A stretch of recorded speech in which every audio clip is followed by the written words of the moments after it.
Hello everyone and welcome to today's Partnering for Success session. My name is Linda, dialing in from the Netherlands, and today we do have a customer case of business school INSEAD, who has multiple campuses around the world. Anne-Gaëlle Gonet is the Global Procurement Director from INSEAD, and she will talk about the project and the future plans live from Singapore. Welcome, Anne. Thank you for being here. Hi. Willing to share this interesting customer case with us. And we got Alexandra Ndiaye, project manager from the French partner Fluxym. She will co-host the webinar and pinpoint some of the challenges. Signing in from France. Hi, good morning, Alexandra. Good morning. And last but not least, we do have Bram Kuiper as Vice President Global Partner Success. The session, as always, will be recorded and published on both the corporate site and the partner portal. Microphones will be muted. Feel free to ask questions by raising your hands or typing in the chat box. That was it for now. Bram, hand over to you to share some words about the series. Yeah, thank you, Linda, and thanks Anne and Alexandra for taking the time to share your journey with Basware today. A little bit of background. The Partnering for Success series was already launched last year, and we want to give a podium to both our partners and our customers to share experiences around the Basware technology. I dove a little bit in the records, and I recall that our relationship goes back to 2013, when the first implementation was done at INSEAD by Fluxym, and I think that was already there were already a lot of implementations done by Fluxym, and a lot of them that were done afterwards. And the last couple of years also the implementations in the cloud, and I think you will talk more about that today as well. So really excited to learn more about your journey with Basware, and yeah, handing over to Alexandra. Thank you, Bram. I'm so glad to share together with you this beautiful project story and to co-host this webinar. So today's agenda is about the project, the context. So after presenting ourselves, we'll discuss a little bit more about the objectives of the project, but also the implementation journey. We'll see all the steps and how this was done, and we'll deep dive on the key success stories, factors, and improvements, but also the next steps, what is next for INSEAD, and the Q&A. So don't hesitate to put all their questions in the chat box. So a little bit about Fluxym. As Bram said, we are source-to-pay experts, so we are specialized in automation of processes, of purchase and finance processes. We have offices in France, but also in Canada, United States, and Singapore. So this was quite helpful, we'll see during the project. And our consultants are highly committed to deliver state-of-the-art projects while implementing different solutions, going from master data cleansing to source to contract, purchase to pay, and even travel and expense. Our main services go from advisory, so even when the client starts thinking about an RFP, we are there to accompany them. And then goes to the project management, implementation, technical expertise with more than 100 experts and more than 400 projects that we've done worldwide. And support of maintenance during all the life of the product. So we have a very strong partnership, and we are very proud of this with Basware in order to implement the whole Basware solution. Now let's see a little bit more about INSEAD. So hello everyone. So Anne-Gaëlle Gonet, I will tell you a few words first about the INSEAD Business School, which has the mission to bring together people, cultures, and ideas to develop responsible leaders who transform business and society. So that's all our degrees and executive education programs working in that direction, is how can we have an impact on the world. So I just wanted to give you a bit of a snapshot of who we are. We were founded in 1957, and our first MBA was in 1960, actually. And you can see here all our master's programs. So the most famous one, which is Masters of Business Administration, the MBA, which was ranked again #1 this year by the Financial Times. And we have executive programs, the Gemba and Tiemba, the Executive Master in Finance, the Executive Master in Change, and our brand new Master in Management, which started earlier in September this year. In parallel, we have a second business unit, which is the executive education, which offers about 55 open programs, which are open to any organization worldwide, 200 customized program. This is how many we roughly do every year pre-COVID, and we customize those programs specifically to answer the challenges that are faced by big corporates. We are now rolling out more online programs. We used to have a few already in the past, and we are accelerating, of course, this business line. And a few certificates. And in parallel, we also have a doctorate program running on each of our campuses. Our historical campus is in Fontainebleau, south of Paris in France. We opened 20 years ago in Singapore, where I'm based today. We opened in Abu Dhabi a few years ago and in San Francisco last year. Obviously, there has been some disruption in the past 12 to 18 months. I also wanted to highlight a few partnerships that we have with multiple universities across the world. So a few in the US, in China, and in France mainly, with whom we've developed some co-programs. So we'll go for a first question to see a bit how we need to face to shape this presentation. So I'll hand over to you for this first quiz. Yes, there we go. There we go. So the first question of today is, what difficulties are you facing in your purchase to pay process? And you can select one of the following answers. Is that manual processes? Is that the lack of spend visibility, the need of process harmonization, or missing the audit trail and traceability? So the question is, what are the typical difficulties that you are facing in your P2P processes? Manual processes, lack of spend visibility, need of process harmonization, or missing the audit trail and traceabilities. And if you're asking why Linda has such a heavy voice, we are both in the same room, but only on one computer, otherwise we'll get an echo. So I see the response coming in currently on 32% has voted. May I ask you to make a selection on what the typical difficulties you are facing in your P2P process. It doesn't have to be a process stopping issue, but just a main difficulty. And with that, I'm slowly going to close the poll in 5, 4, 3, 2, and 1, and I will directly share the results.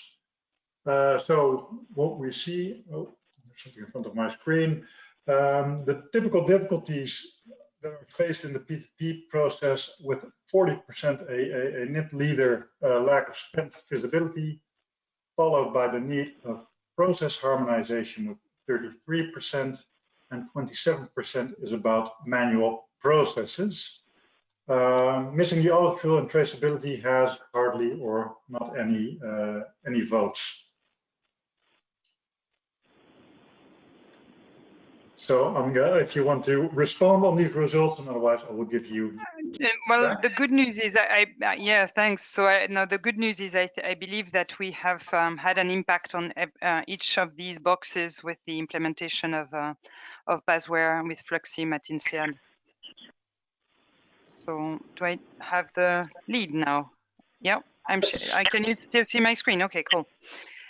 So I will show you how we've impacted all those 4 boxes with this project. So originally, there was a program that happened before I joined INSEAD, And the aim of this program, this program was kind of a challenging and reviewing the entire organization and identifying the priorities for the future to help the school grow and become stronger in some areas. In the finance department, on the financial sides, these are some of the areas that were highlighted as areas of improvement and on which we were going to work. So I was lucky to actually be hired at that time to join INSEAD just at the moment of the selection of the system. To lead its implementation and the implementation of the procurement department overall. So some of the context that we were in. So what we wanted to implement was, yes, indeed, best practices, workflows, making sure that we would be able to have the workflows where actually it matters upfront, end-to-end operational P2P processes. So the full end-to-end purchase requisition to purchase order, to invoice, to payment in one single workflow with a user-friendly interface. A unique core model that was essential because we didn't want to have specifics in all our campuses. So we really wanted to have a core that would be that we would be able to roll out uniformly and in a harmonious manner across all our campuses. What was important to us was how well we would be able to get the adoption rate of the solution ultimately. So we really needed an interface that would be user-friendly, processes that would make sense for our users, and ultimately, obviously, being integrated with our Oracle ERP financial system. We did face some challenges before the implementation. So we did have the Basware system before, which was on-premise. So we did have some infrastructure cost to maintain it. It was not necessarily easy to implement it across all our business entities. So we did have some business units that actually were not using the previous Basware system. We didn't really have a procurement function. It didn't really exist. So all departments were doing their own things with different sourcing methodologies, if any, with different mechanics in terms of contracting, engaging with suppliers, with different terms and conditions even. So it was extremely unharmonious, not necessarily bad because there were some very good practices, but the practices were different in each department. So that's what we tried to do in the past 18 months since I joined, is really looking at what all the good best practices and really making them unified across the organization. The processing of invoices was extremely manual. We had a lot of paper trails, a lot of deeds with a lot of scanning that was happening in the accounts payable department. So we led that project in partnership with the finance and accounts payable teams to make sure that we would facilitate their life along the way and making sure it would be as automated as it could be, with no paper to support the protection of the environment, making sure that we would facilitate also the approval workflows, etc., etc. The accounts payable team, just to mention, at the same time as this process, was also consolidated with a manager who is based in Singapore alongside me. Not reporting to me, reporting to finance, but we have been working together to make sure that we have a solution that really works for both teams, the procurement side up front and the accounts payable side towards the end of the process. And we really, the challenge was that both teams, so the procurement department was created with the implementation of Basware. The accounts payable team was transformed at the same time as the implementation of Basware. So there was a massive quantity of change for the organization at the same time. So that was challenging to manage, but ultimately we succeeded and we were able to change behaviors and users' old habits along the way. So I will come back to this at the end of the presentation, but we really went from very few users to now most of the organization using Basware, most of our commitments being in Basware, and really improving our overall governance and spend visibility.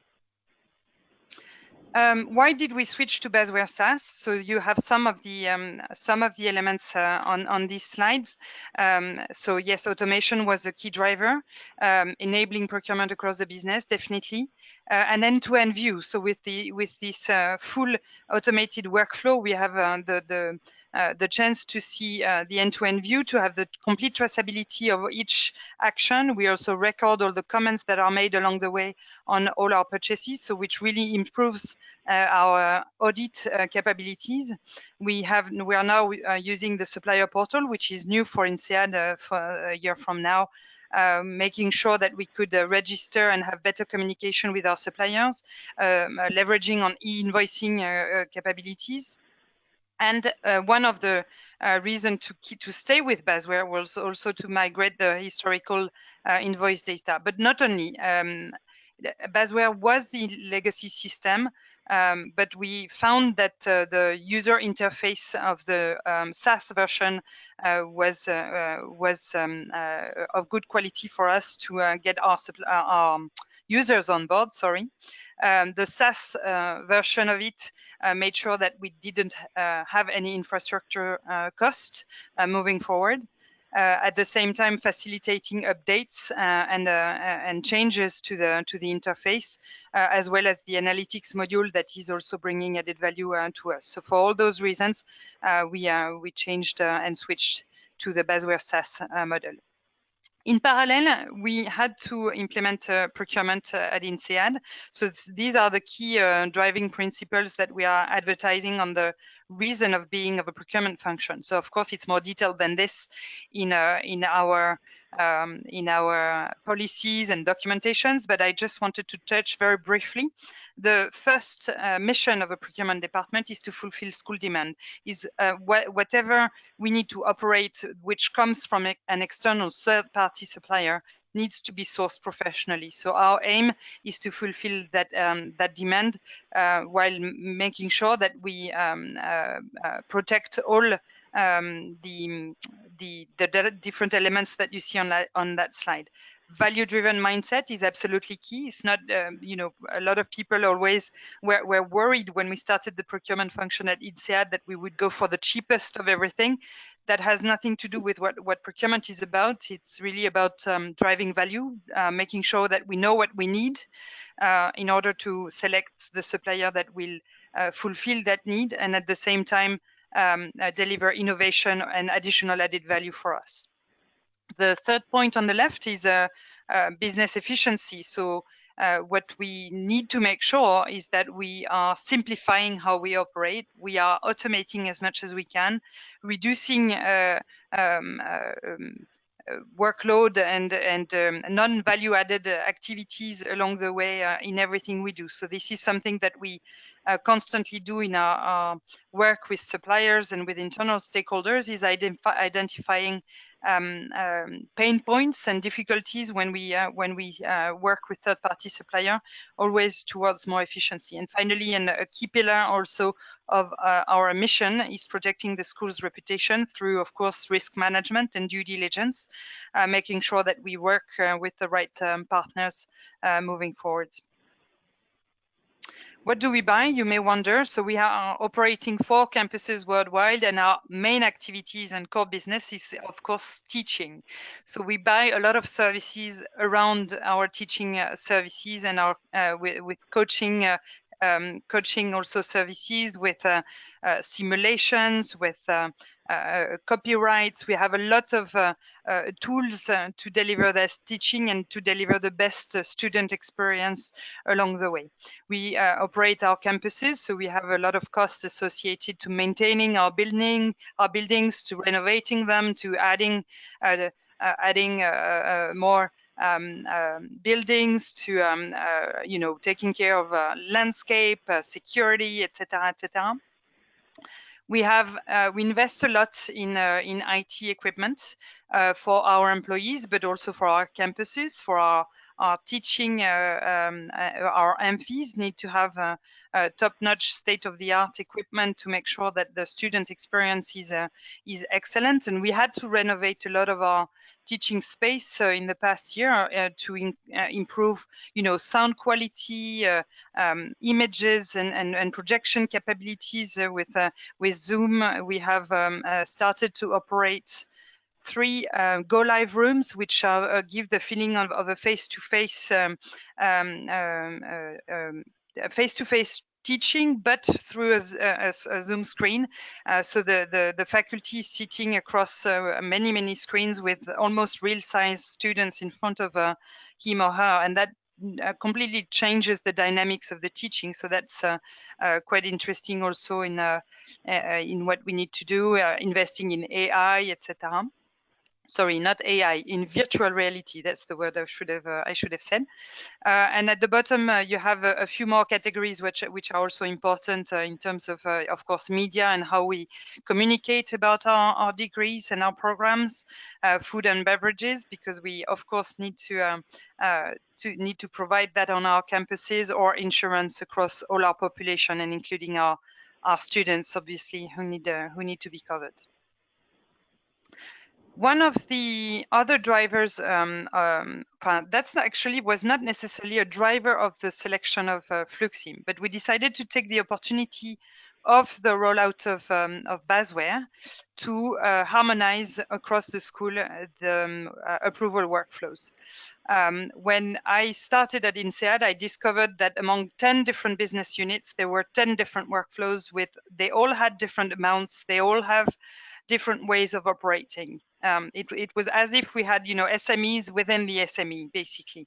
So what we decided is to really lay everything on the table and have open discussions with everyone, and reassess by studying, of course, our spend in details, and looking at the patterns, reassessing where our risks were and how to organize those approvals. So this is, I didn't provide you all the details of the brackets, etc. I'm not sure this is really what's important, but with Basware and with the help of Fluxym, we have completely revamped our harmonization, our approval protocols within the school. And I'm quite proud of this, because this had never probably been done before at INSEAD, probably just the legacy of the adaptation of the different business units. So with this harmonization, it was a strong signal as well for the school that we were going through more harmonization across the different business units, and that was probably one of the initial starting point where all those departments started their change journey, where they started to understand that how they will have to adapt their ways of working once the new Basware SaaS was going to be implemented. I'll hand over to you for a second part of the quiz.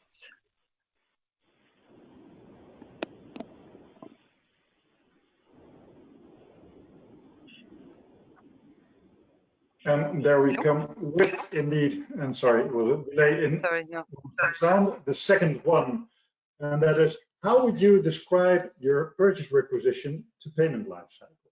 So how would you describe your purchase requisition to payment lifecycle? And then you can choose from, I use a P2P solution and it works great.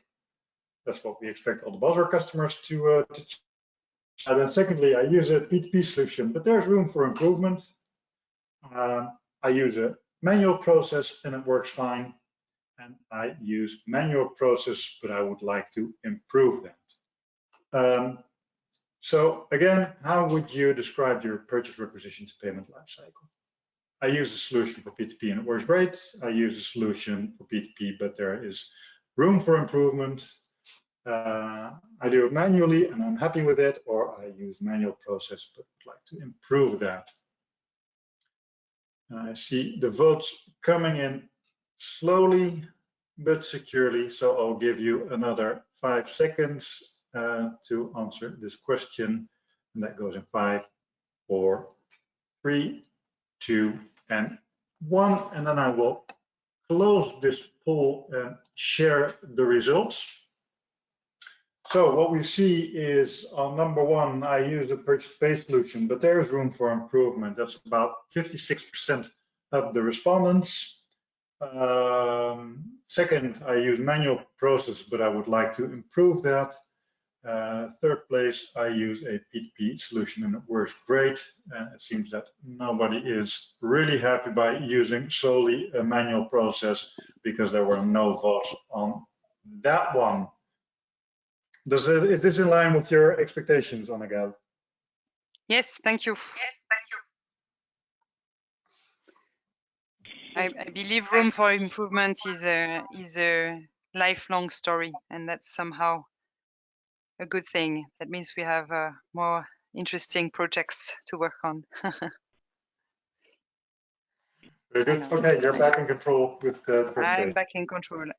So a perfect transition to my next slide, which is how we presented the purchase requisition to payment lifecycle to our users.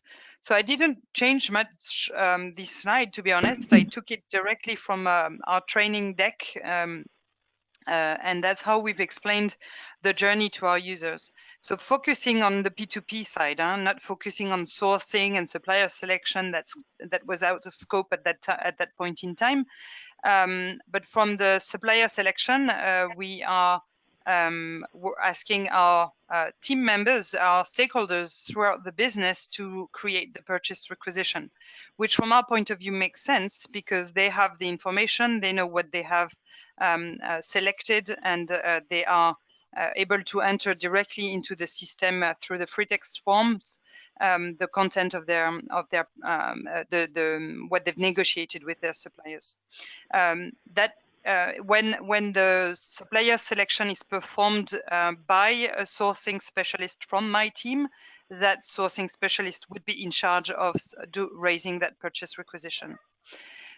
Since we are starting at the moment from a situation where people were not necessarily very procurement savvy when we started a year ago, we still have a phase of PR enrichment where this the PR is checked and controlled by one of my team members, one of my procurement administrators, who enriches the document, checks that we have all the supporting documents, check that the phrasing and the delivery deadlines, etc., are entered properly, that the spend classification is well chosen, that all the codification that needs to be used by finance down the line is selected properly, etc., etc. And we also use that step to do the compliance check that are required, especially in because we are based in France under French law.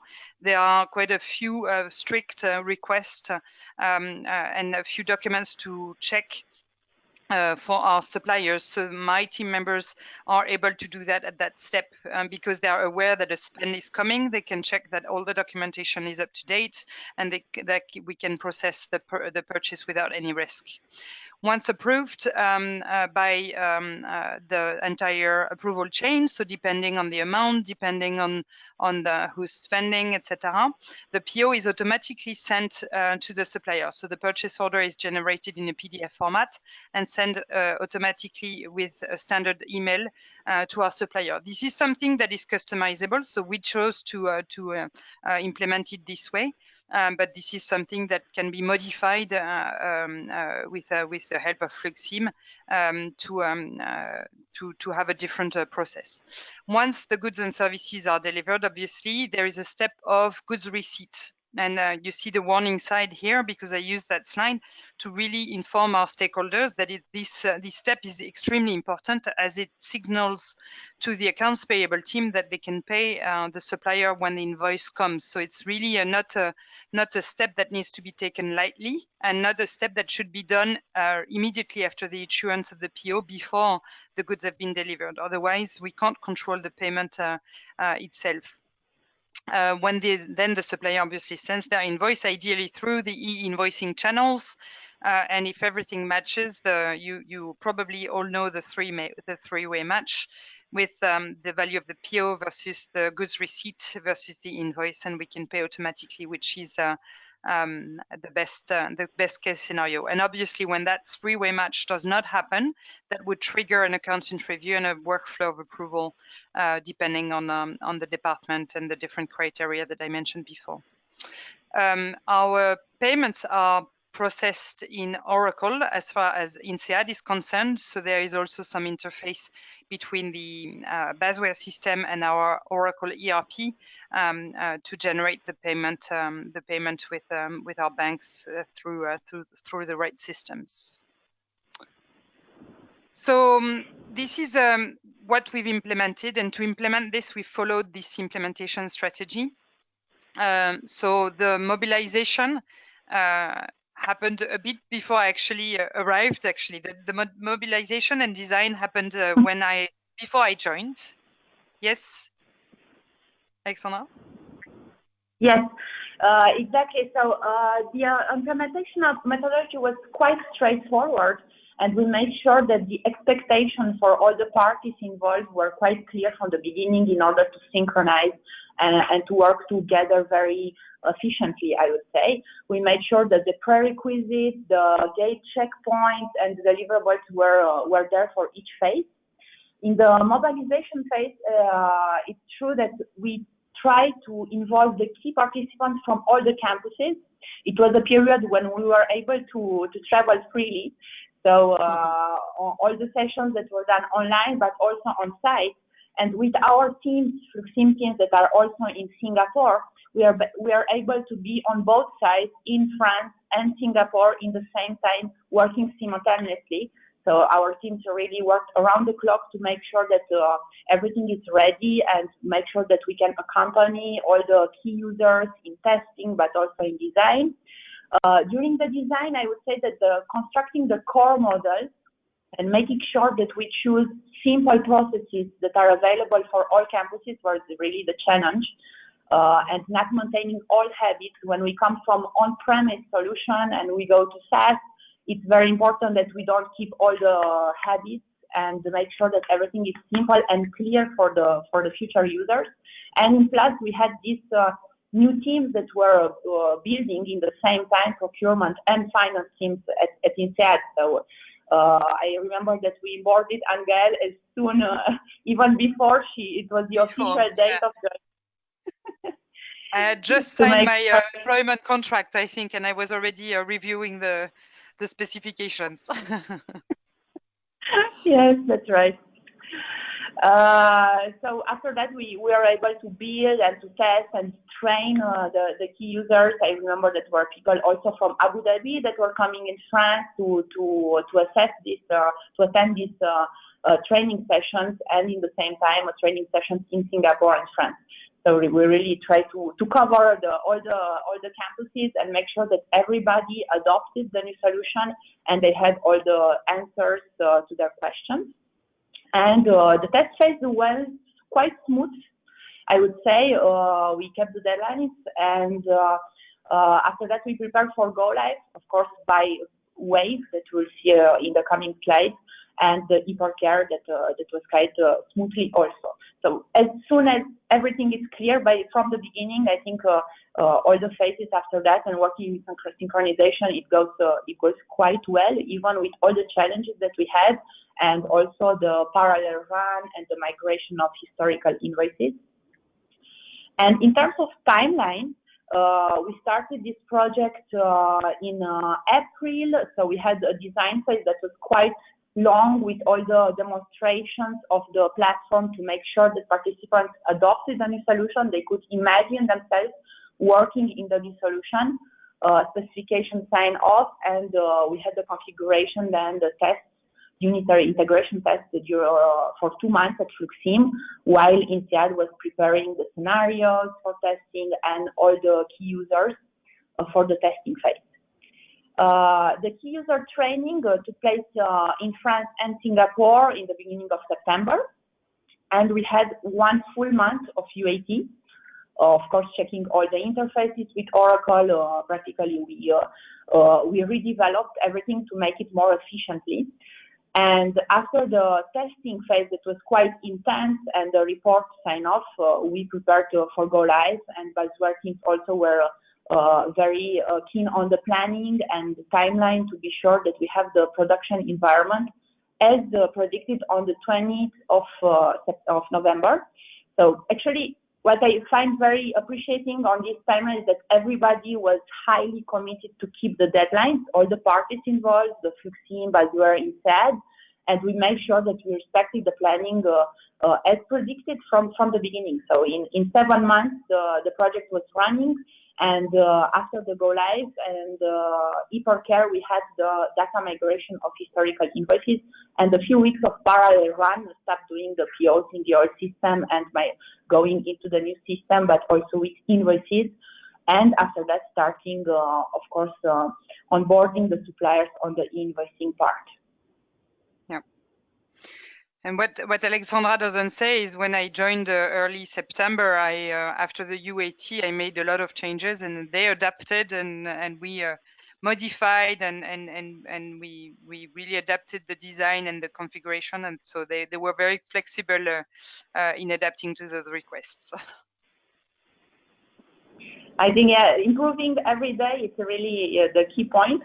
And I think we still have a lot of improvements and next steps to do, as we'll see in the coming slides. But it's important to adapt, of course, and make sure that you are happy.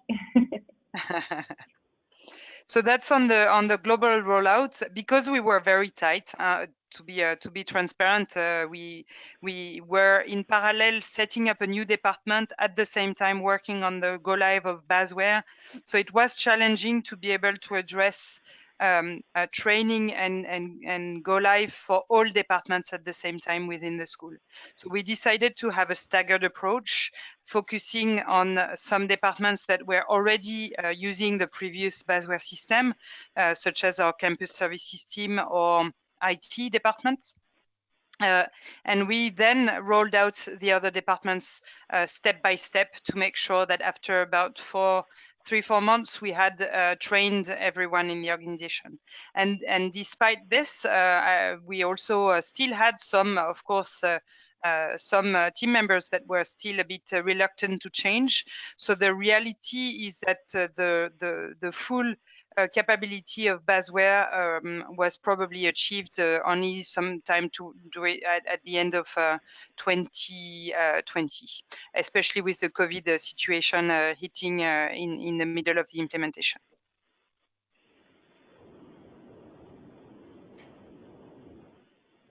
A quick view on the Thank you. So a quick view on the gap and the project management tools. How the teams were strongly constructed was from the Fluxym side. We had, of course, the project director and sponsor, project manager, and consultants, technical, functional consultants, process experts intervening on key points from France, from Singapore, and even if needed from North America. And from INSEAD side, of course, we had also the project sponsor, procurement lead, which was quite new, and the finance lead. And then we had all the key users and key participants. So all the key participants that were in the design sessions were also involved in the testing period to make sure that what they design is working accordingly.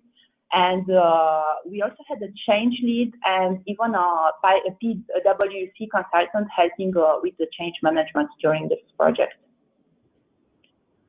On the project management tools, which was quite forward, most important, of course, action log, detailed project plan, weekly flash report, and the risk tracker. As I said, IT involvement, also the change management, maintaining all habits, all those were key risks that we identified from the beginning to make sure that we had mitigation actions put in place and that we had the results coming quite fast.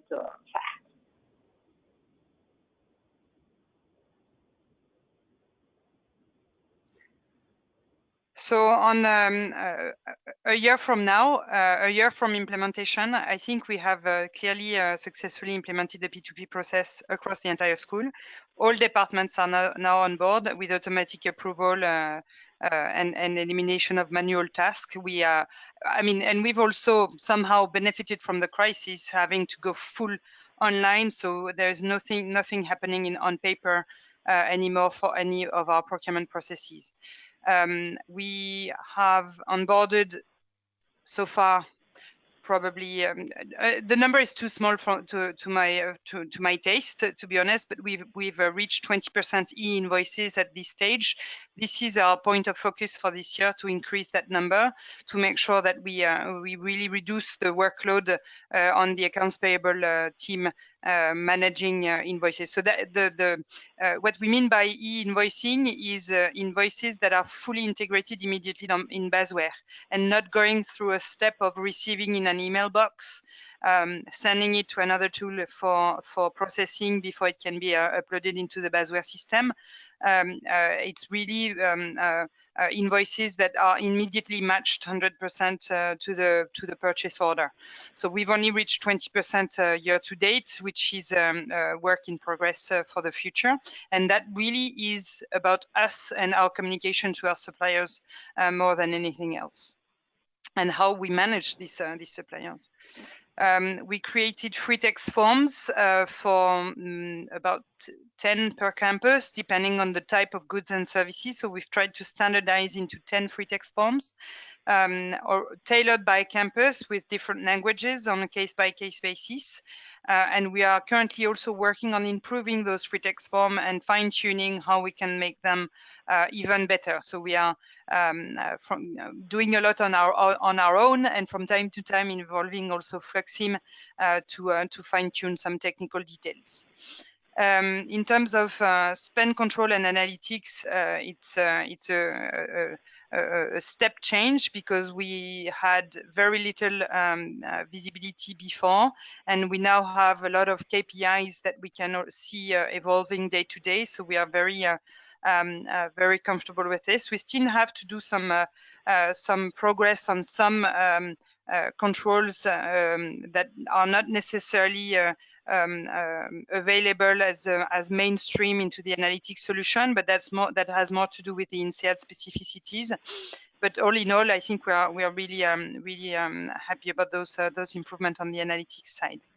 And visibility, of course, of the spend, it's increased tremendously. We've implemented the no PO, no pay policy, which was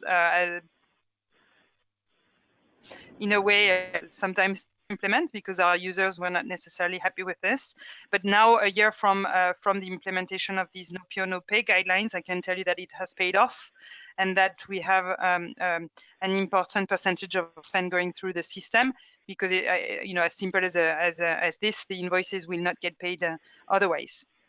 So the spend coverage, so what I meant by this is, in the previous, some of the intermediate results were still, of course, it's still work in progress. So we still have room for improvement, that most of you in the survey earlier. But basically, we had 12% of our spend that was covered by the previous Basware system, and we have now reached 60%. And I think since that presentation, it's actually even higher than 60%. We're closer to 70% from the day I prepared that slide.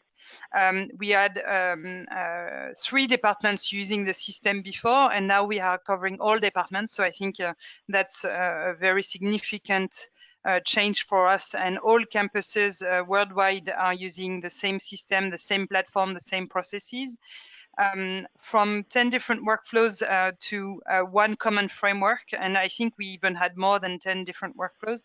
So now we have this common framework, which is aligned for all departments. We have aligned this together with the procurement policy as well, that was rolled out at the beginning of this academic year in September 2020.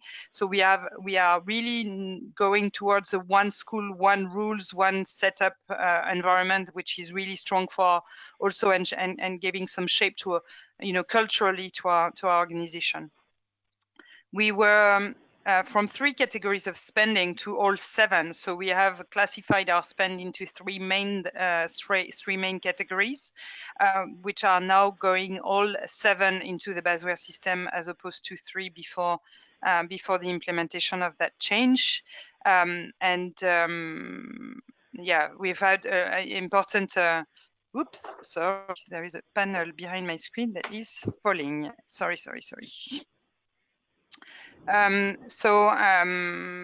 some of the other important results, yes, limited visibility. We are working closely with the finance department and the FP&A team in particular to improve and feed information to them in terms of cash forecasting and cash needs for the future. And that's, I think, also in a way, the COVID situation has been important and interesting. We've been able to somehow use this as an opportunity to share that message that, you know, in times of uncertainty, it's even more important than ever to know where we're going, to know how much cash we need to be able to plan and forecast appropriately. So all the spend commitments from all departments absolutely need to be entered into that system to give us one visibility on one central picture. So that's something that is now, of course, still improving, but it definitely improved from where we were 18 months ago. The remaining point is the e-invoicing. I think we are happy to achieve 20%, but it's too low. So that is what I'm focusing on with my team from now on, is to make sure that we increase that number. I don't think we'll be able to reach the best in class who have 95% e-invoices tomorrow morning, but definitely this is the direction we would like to take to make sure that we facilitate the matching, the automatic matching as much as possible, and really use the automation capability of the Basware system as at its fullest to make sure that we can then dedicate our time and efforts to more added value work in the future. Key success factors, definitely strong partnership. Alexandra, do you want to touch on this? I think we worked very closely together with Fluxym to make this a success.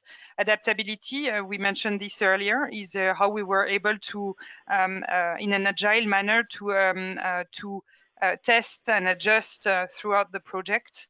Definitely commitment to success. When I joined, there was no other way but to go live on 20th of November. So we did work day and night to make it happen. But I think we were extremely proud, and we still are, that we were able to meet that deadline, even though it felt short. I have to say, when I joined, to have 2 months and 20 days before go live. All campuses were involved. We did engage with all stakeholders from all our sites to make sure that we could take into consideration all the requirements in the different teams. Open to change, so that's something that most of our stakeholders have been really open to change, and I was really grateful for the speed of change. Of course, as in any organization, you always have some teams that are reluctant to change, and those are the ones who took longer. But ultimately, we have successfully, I believe, we've successfully managed to get them on board, and we're still fine-tuning and still finding our ways and adapting to make sure that we can have as many stakeholders on board as possible. And standardization was a key word throughout the project and will always be, I believe. Alexandra, do you want to add something, maybe? Yes, just to say that we are incredibly proud at Fluxym also, and we are very happy when we see clients going from on-premise solution to the SaaS solution and achieving this kind of results. It's quite astonishing for us, and we are very, very proud and happy to accompany you in achieving these results and making adding our high value and making the small things that make things happen. Yes, thanks. And it was a really interesting journey. I just want to mention that we didn't do this alone, just the two of us. You saw the size of the project team. We were quite a number of colleagues involved in this project from Fluxym, from INSEAD side, etc. And we really needed the help and professionalism of everyone to make this a success.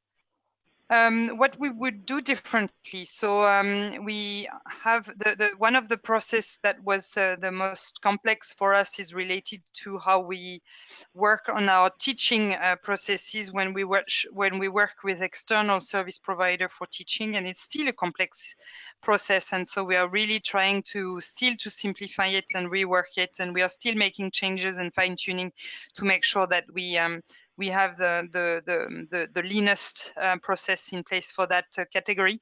And if I had joined earlier, I have to say that I would have probably done it slightly differently. The fact that I joined so late in the process did not allow me to see the simplification possibility right away. And I guess Fluxym was not in a position to see those simplification possibilities either, due to the fact that they were not in the business themselves. So, and we were working with an external project manager before I joined. So there was a bit, I think, of a gap of analytical skills, or maybe of pulling the right people in the room to determine what was the ideal process for that particular subject. So that's something I would have done differently and paid attention to differently if I had to do it all over again. And definitely launching Basware together with the procurement message, I felt was a bit was a bit difficult, because I think the shortcut that was taken by a lot of our stakeholders, that was that procurement equal P2P, which is absolutely not the message that I wanted them to remember.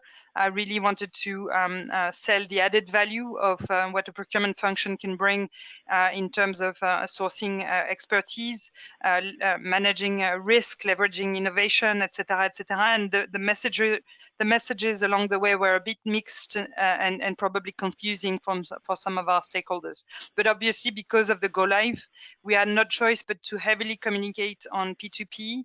At the same time as procurement, and that was probably a bit overwhelming for our stakeholders. So that's something we would have done differently if we had to do it all over again.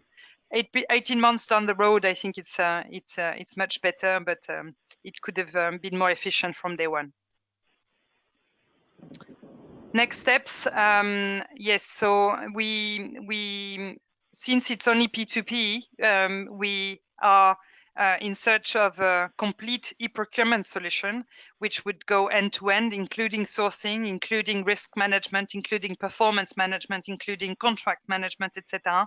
So these are all the add-ons and bits that we are looking at to have a full procurement technology on board for INSEAD. Unfortunately, obviously, we had to slow down our investment options due to COVID hitting INSEAD and our investment capabilities across the school. We do want to increase the volume of electronic invoices heavily. So our target is 40% by the end of this academic year, end of August, and to go to at least 60% by 2022. Increase the use of standard catalogs and punch outs. So these are capabilities that Basware is offering that we are underusing at the moment, and that we want to make better use of in the future. And also, of course, so the Basware system is not connected to our budget availability. So that's something we have looked at, and we still need to fine tune how we will make the link between our budgets and our spending, so that we can automate much more forecasting. And obviously the information that is contained into our PR and PO is key to forecasting. So this is something that we are working on, connecting also the data from some data from Basware to our Power BI platform, so that we can create those links a bit more rapidly and automated in an automated manner. And I believe that's it. So I will hand over to you to lead the Q&A session. Hi, thank you so much for sharing this inspiring story with us. Anne-Gaëlle and Alexandra both. Very inspiring to see, and to me it was the first time to really learn about the P2P process and how's that organized within a business school. I do think the audience is blown away as well. At the moment, we got one question, but feel free to post your question to the chat box or raise your hands. How do the users experience to use the system? How is the user experience? Yeah, the user experience. I think honestly, I feel it's quite similar because since it's web-based, it's basically connecting to a website. We've also connected it to our single sign-on tool capability, so people don't have to enter a login or password. It's automatically connected, and from there they have their dashboard with the tasks that are pending for them if they have plenty, and if they are just raising a purchase requisition, they can immediately select the free text form that makes more sense for them to create their request.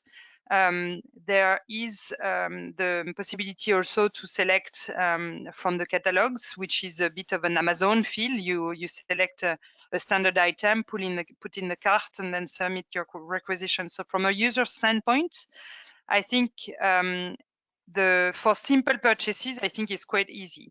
Where it gets a bit more complicated is for a very complex purchase, where you have maybe a quotation with a lot of lines. That requires a bit of guidelines from us on how to handle this into the purchase order itself, and the requisition, which then becomes the purchase order. Thank you. I do think answers the question. Okay. And in case not, we will hear. And no new questions came in the meantime. Bram, are you willing to share some words? We got a couple of minutes left. Well, actually, I have two questions, if I may. So thanks, Anne-Gaëlle, first of all, and Alexandra for sharing this story. So it has been, a software implementation at the same time also. Setting up a new organization, a new department. There was something that you mentioned about the purchase requisition enrichment, especially in the beginning, that your team had to intervene and enrich where needed. What can you say about the progress made with the purchase requisitions? In other words, is the work that your team is doing on that going down, or has it gone down already? What is your experience? I think definitely the quality of information that they receive is much stronger nowadays. But we use that step now mostly for compliance reasons. So we use that step to check, because we don't have a full end-to-end e-procurement solution. We manually check that we have the right contracts in place, that we have all the due diligence documents in place with the supplier for each purchase requisition. So they control what's happening in the system, and sometimes would also, now that we have a proper procurement policy which requires proper sourcing above a certain threshold, for example, they are able to also challenge our users to make sure that we attach those supporting evidence into the purchase requisition in the audit trail. So the work is changing. It has decreased on some aspects, but I'm using their time to do additional checks with some other topics and related to more the sourcing side now. Okay, very good. Good to learn. And you were also mentioning, I think, a 10-fold different approval flows that were active, and you have been harmonizing those. I can imagine that you face some resistance when you go back to just one, and people have to start to get used with the new way of approving. How have you handled that within INSEAD is my question. Oh, but that's no, definitely there was resistance. I guess hours of meeting to demonstrate and show that it didn't make sense to work so differently from one department to another. One thing that helped me is that I don't think people realized that it was so unharmonious. I think some people knew, but were not necessarily acting on it, and most people had no clue that it was so different, because no one really discussed at the coffee machine approval workflows. That's not something you talk about. So I think by just laying it on slides and showing to the management team, to executive committee, how different it was from one department to another, really actually raised awareness and raised their knowledge, and I received their support first before I went down to each department to sell it to them. But with the support of, with strong support from the executive committee, it was obviously easier to sell to each different department. So that was my first step, is getting the support of the top management. And obviously they couldn't say no. You know, when you show someone, hey, it's messy, do something, you know, what the first reaction is, yeah, of course, I'll follow your recommendation, let's do it, and let's take the opportunity of this new rollout and this new system to actually clean up and make sure it's communicated properly. So it was I think we took the right steps, and all in all, the resistance was easily worked on. Ultimately, it did take a lot of meetings, I have to say. Okay, can imagine. Thank you very much. And I think we spent 60 minutes. Yeah, a very interesting topic. Linda, you want to close off? We did, yeah. Thank you, a big thank you again to everyone that participated. And the recording will be posted on the Basware site and also shared within our partner portal. Thank you again for this very interesting story that you shared today. And I wish you all a beautiful day ahead, or evening in your case, Anne-Gaëlle. Thank you very much. Thank you, everyone. Hopefully talk soon. Thank you. Have a nice day. Bye-bye. Bye. Bye.